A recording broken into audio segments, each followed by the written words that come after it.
Hello viewers, আসসালামু আলাইকুম। Welcome back to Rishu's kitchen. আজকে আমি নিয়ে আসলাম সন্ধ্যায় খুব মজাদার নাস্তা রেসিপি আর ইফতারি আইটেম হিসেবেও খুব জনপ্রিয় আলুর চপ রেসিপিটি। আর এই জন্য আমি কয়েকটি আলুকে সিদ্ধ করে একটু ম্যাশ করে নিয়েছি। আর নিয়েছি সাথে পুদিনা পাতা, ধনেপাতা কুচি, স্বাদ মতো লবণ, পেঁয়াজ কুচি, কাঁচামরিচ কুচি। তো এবার আমি সবগুলো উপকরণ একসাথে একটু ভালো করে মেখে এটাকে তৈরি করে নিব।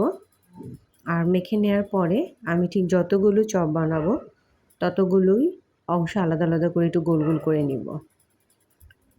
তো এ পর্যায়ে আমার মেখে নেওয়াটা একদম শেষ। এবার আমি চপগুলোকে একটু তৈরি করে নিব। তো আলুগুলোকে আলাদা আলাদা করে একটু গোল করে নিয়ে তারপর একটু হালকা হাত দিয়ে একটু হালকা করে প্রেস করে একটা চাপ দিব। একটু গোল শেপ করে তৈরি করে নিয়ে একটু চ্যাপটা করে নিব। এভাবে সবগুলো চপ তৈরি করে নিব। তো মোটামুটি আমার সবগুলো চপই তৈরি করা শেষ। আর এবার আমি একটু বেসন গলিয়ে নিয়েছিলাম আর এই বেসনের সাথে আলুগুলোকে একটু মাখিয়ে নিব। তো বেসন গোলানোর জন্য খুব বেশি কিছু আমি করিনি। একটু হলুদের গুঁড়ো, মরিচের গুঁড়ো, লবণ আর একটু পানি দিয়ে আমি এটাকে একটু মিক্সচারটা তৈরি করেছি।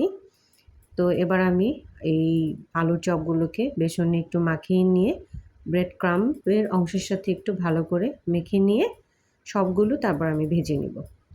তো এভাবে মোটামুটি সবগুলো চপই আমার প্রসেসিং করা হয়ে যাচ্ছে। আর আপনারা কিন্তু ব্রেড ক্রাম্ব চাইলে স্কিপ করতেও পারেন, শুধু বেসন লাগিয়েও ভেজে নিতে পারেন। তো মোটামুটি আমার সবগুলো চপ একদম তৈরি করা শেষ। এবার শুধু ভেজে নেওয়ার পালা। তো এই পর্যায়ে চুলায় আমি একটি ফ্রাই প্যান বসিয়ে নিয়েছিলাম আর তেলটাকে গরম করে নিয়েছি। আর ভাজার সময় কিন্তু অবশ্যই চুলার আঁচটা মিডিয়াম লো ফ্লেমে রাখতে হবে। তো সবগুলো চপ আমি তেলে ছেড়ে দিয়েছি।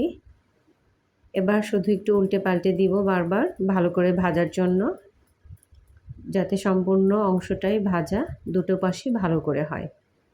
তো আমার ভাজা শেষের দিকে হলে আমি একটু চেক করে নিব। আপনারাও কিন্তু খুব অল্প সময়ে আলুগুলোকে সিদ্ধ করে এভাবেই ঝটপট আলু চপগুলো বানিয়ে নিতে পারবেন। আর সন্ধ্যার নাস্তায় গরম গরম চায়ের সাথে কিন্তু আলু চপগুলো খেতে খুব ভালো লাগে সবার কাছেই। আবার কেউ চাইলে কিন্তু একটু টমেটো সস দিয়েও খেতে পারেন, তাতে করেও ভালো লাগবে। যারা যে আমার ভিডিওটি দেখেছেন আশা করি সবার কাছে ভালো লেগেছে। ভালো লাগলে অবশ্যই লাইক দিয়ে পাশে থাকবেন, মূল্যবান মতামত জানাবেন। আর নতুন নতুন এরকম আরও অনেক মজাদার রেসিপি পেতে আমার চ্যানেলটি সাবস্ক্রাইব করে নেবেন। আর কে কোথা থেকে দেখছেন সবসময় এটা জানানোর চেষ্টা করবেন।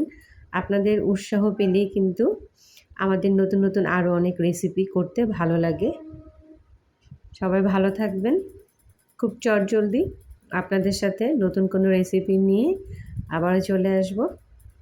সে পর্যন্ত আল্লাহ হাফেজ, আসসালামু আলাইকুম।